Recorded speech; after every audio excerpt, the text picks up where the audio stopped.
You know me, I'm that guy that tried to freeze his Rubik's Cube.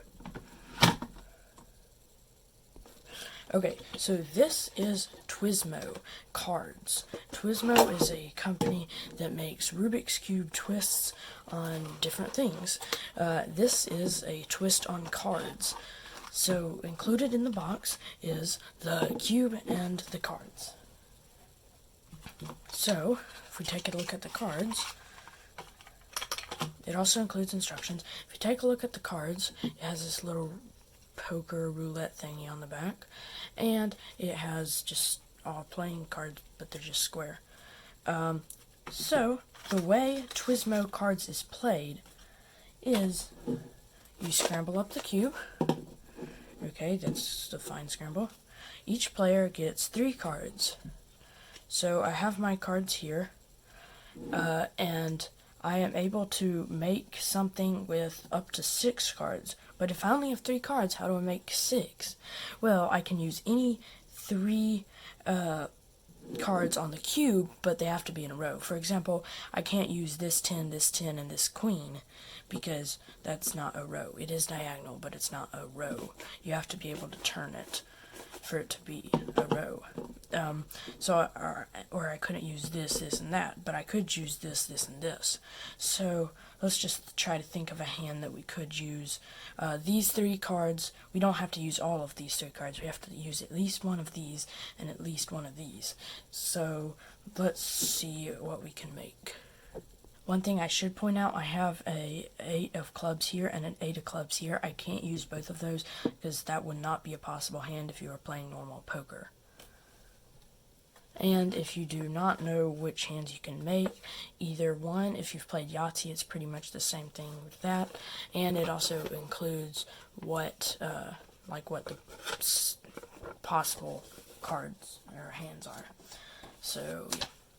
Okay, there is probably something better, but the best I can think of is just doing a simple 1 pair with this 3 right here. So, yeah, and that's how you do that. So that's just a basic round. Let's scramble it up again. This thing right here, that is a joker, and it's wild. So let's get 3 more cards and do another example. Geez, I got 3 diamonds.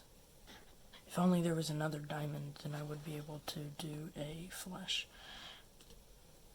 This is a good time to explain folding, which is where you can just forfeit, and that's why I should explain betting. So betting, you are required to say I'm playing these 2 cards. I'm required to bet these 2 cards, but if I'm super confident with those 2 cards, I can add in this. So, say I can find a way to play all 3 of these, I'm required to bet all 3 of those.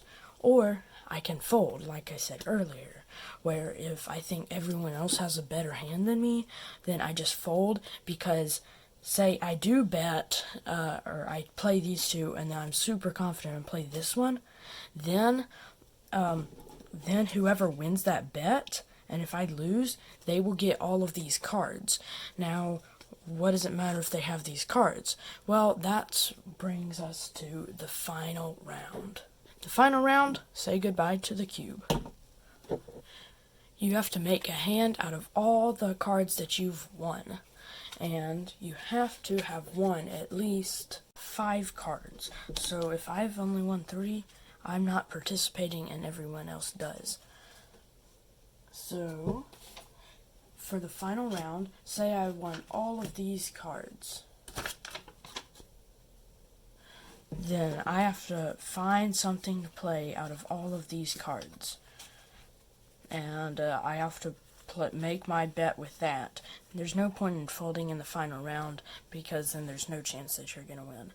Whoever wins the final round, they have to, or whoever wins that takes everyone else's cards and wins the entire game. So you need to do good in the earlier rounds so you can get enough cards to win in the final round. And if there's only 2 people playing and one of them doesn't make it to the final round and the other one does, then the other automatically wins.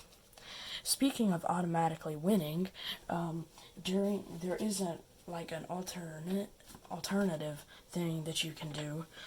So when you're finding your best hand, if all of your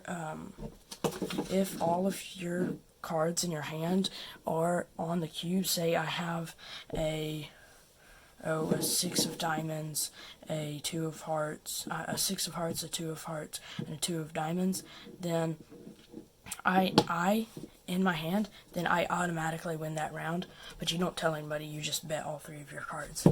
So that is a twist that you can do if you want.